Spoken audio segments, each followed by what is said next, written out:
Hi, Hiram here. I'm going to do another test on this Pathfinder Alcohol Stove. I've had several requests to do some cooking with it. Whoa. Found that this stove runs a little slow, so several people thought maybe it would be a great stove for baking, for dry baking. So that's what I'm going to try today.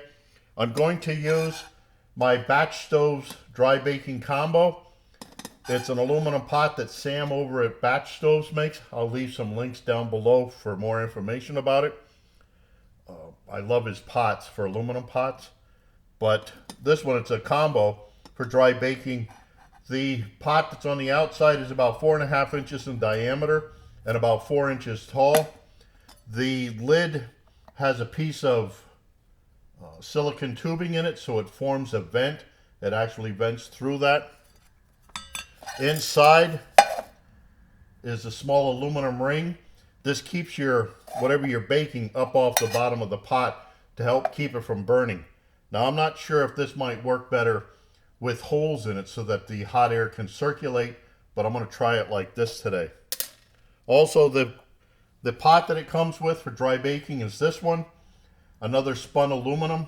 It's about 4 inches in diameter and about 2.6 inches tall. Now, what I did for today was I'm going to use the Betty Crocker chocolate chip mix. I like this stuff, although they changed it. They redid the packaging, and the stuff inside tastes a little different, but I still like it. It's easy. But what I did was I took half the package. I divided it by weight, and today I'm just going to use the half a package. I wasn't sure how full it would come up on the pot, but on this one, it only came up to about here, so I might have been able to use the whole packet and cook with that. Let's start this. What I've done is I've weighed the Pathfinder burner with the alcohol in it, so I'm going to try to keep tabs of how much is actually used in this test. See the flames. Put on the pot stand, just like so. Now I'm not going to wait for the jets to go because this is kind of wasting the fuel. But what happens now is the baking pot goes inside the larger pot with the ring sort of centered, just like so. Put the lid on, and on it goes. So what I'll do is I'll let this go for about, I don't know, let's try for 25 minutes.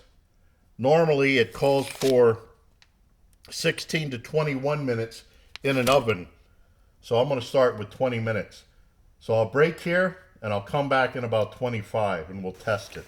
We're now 12 minutes into the bake, hopefully a little less than halfway through. I think you can see that the flames are fairly large, larger than what I thought they'd do. I hope you can see here, the flame is coming out of this slot and up the side of the pot. This may be a situation where we do need a simmering on this to do dry baking, but we'll find out.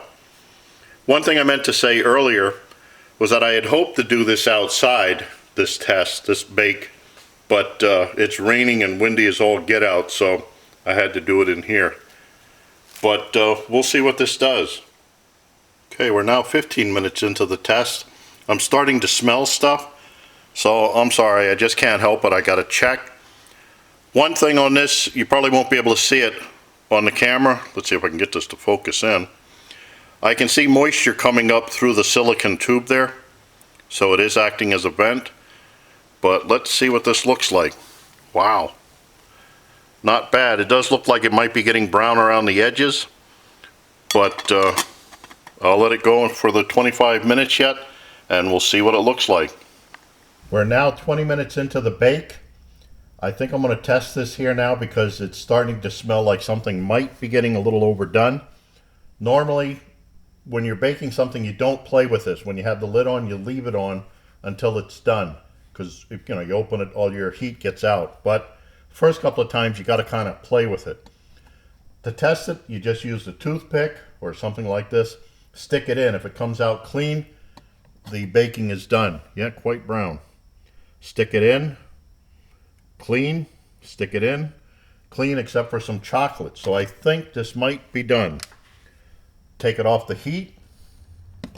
Again, I want to test how much alcohol was used here.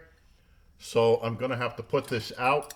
Before I showed you on one of the earlier ones, I said about using the bottom of a can, but that it was still a little bit big.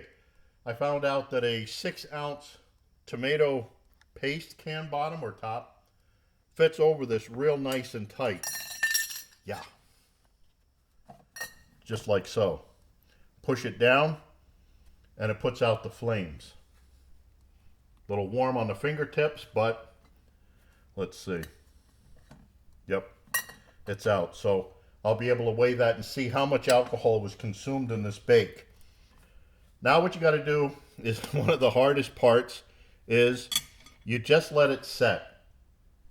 The muffin will come out of the pan a whole lot easier if you just let it set for a couple of minutes. I've greased this pot. I like to grease it. Other people like to use parchment paper and stuff, but I like to use grease or shortening. So let me cut here for about 5 minutes. We'll come back at about 26 minutes and see what we have. That's 26 minutes. I think we waited long enough for this. Now I weighed the burner to see how much alcohol was consumed in this bake, and it works out to about 32.3 grams. I'm going to have to do a conversion and figure out how many grams to a fluid ounce. But this is set, and I can see it's loose, so all we do is still warm, but yeah, that's what I was afraid of. Came clean, but it is a little burned on the bottom. Just the very bottom layer, it looks like. Brown on the side, but yeah, it's a little burned. Now remember, that was with half of a pack of the chocolate chip. Looks like I had more than enough room to make all of it in here, and it would have fit in the cup. But I think even though this is kind of a slow burner, which is what I think it's meant to be, it's not a speed demon, but it's meant to carry a lot of fuel. But I think even so, some sort of simmer ring or something will have to be put on here if you want to do dry baking. I really think it's more for boiling water, but you know, we try pushing things. So let's see what this looks like. Yeah, the bottom's a little burned. Huh. Just the very, very, very thinnest edge on the bottom is burned. Not up into the muffin. So that's probably edible. We'll soon see. I will. But there you go. So that's dry baking using the BatchStovez Dry Baking Combo, which I love this stuff for aluminum, and the Pathfinder Alcohol Stove. I hope that helps those people that ask for this. I'll do some other stuff like maybe bacon and eggs and things like that, but we'll see. So I thank you for watching. I look forward to your input, questions, remarks, helpful suggestions. And as always, watch for my buddy Max. Bye now.